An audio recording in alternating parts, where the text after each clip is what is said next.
ഇതിനാണ് ഈ digital literacy എന്ന് പറയുന്നത്.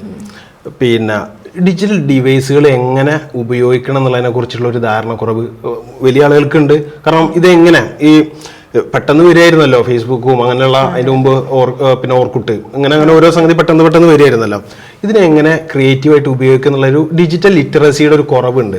ഇതിനെ ഞാൻ എങ്ങനെയാണ് ഇതിനോട് പിന്നെ ഇത് ഉപയോഗിക്കേണ്ടത് എന്നുള്ളതിനെ കുറിച്ച്. അപ്പോൾ കുട്ടികളും ഡിവൈസ് കുട്ടികൾക്ക് നല്ലതൊക്കെ തന്നെയാണ്, പക്ഷെ അത് എന്താണ് കുട്ടികൾക്ക് വെച്ചു കൊടുക്കേണ്ടത് അതിനെ കുറിച്ചിട്ട് ആർക്ക് ധാരണ വേണം. അതായത് കുറെ കൂടി പ്രൊഡക്റ്റീവും ക്രിയേറ്റീവും ആയ നല്ല പ്ലാറ്റ്ഫോമുകളുണ്ട് കുട്ടികൾക്ക് പഠിക്കാൻ പറ്റുന്ന. അതിനെ കുറിച്ചിട്ട് ആർക്ക് ധാരണ വേണം? പാരൻസിനും ടീച്ചേഴ്സിനും ധാരണ വേണം.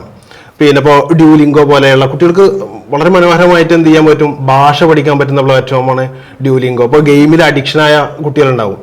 അഡിക്ഷനായ കുട്ടികൾക്ക് സ്ക്രാച്ച് പോലുള്ള സാധനങ്ങൾ പഠിപ്പിച്ചു കൊടുത്തു കഴിഞ്ഞാൽ അവരെന്ത് ചെയ്യും, ഗെയിം ഉണ്ടാക്കും. ഇപ്പോൾ കുട്ടികൾ ഫുള്ള് ഗെയിം അഡിക്ഷൻ ആണെങ്കിൽ കുട്ടികളോട് ജസ്റ്റ് ഒന്ന് ചോദിച്ചാൽ മതി, പിന്നെ നിനക്ക് ഇതുപോലത്തെ ഒരു ഗെയിം ഉണ്ടാക്കിക്കൂടെ എന്ന് ചോദിച്ചാൽ കുട്ടികൾക്ക് എങ്ങനെ ഒരു ഗെയിം ക്രിയേറ്റ് ചെയ്യാം എന്നൊരു തോട്ട് കുട്ടിയുടെ ഉള്ളിൽ വരും.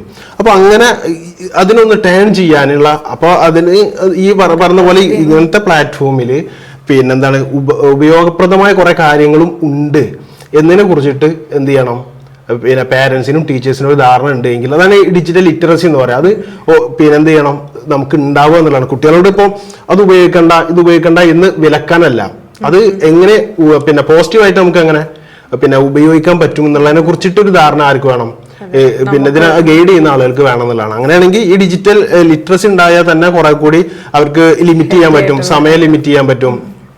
ആ ലിമിറ്റ് ചെയ്യുന്ന സമയത്തിന് എന്ത് കാണണം എന്ന് ഡിസൈഡ് ചെയ്യാൻ പറ്റും. അങ്ങനെയൊക്കെ വരുമ്പോൾ സ്വാഭാവികമായിട്ടും എന്താണ്, പിന്നെ ഈ ഡിജിറ്റൽ ലിറ്ററസി ഉണ്ടാകുന്നതോടുകൂടി തന്നെ ഈ പ്രശ്നങ്ങൾ പിന്നെ ഒരു പരിധി വരെയൊക്കെ നമുക്ക് പരിഹരിക്കാൻ പറ്റുന്നതാണ്.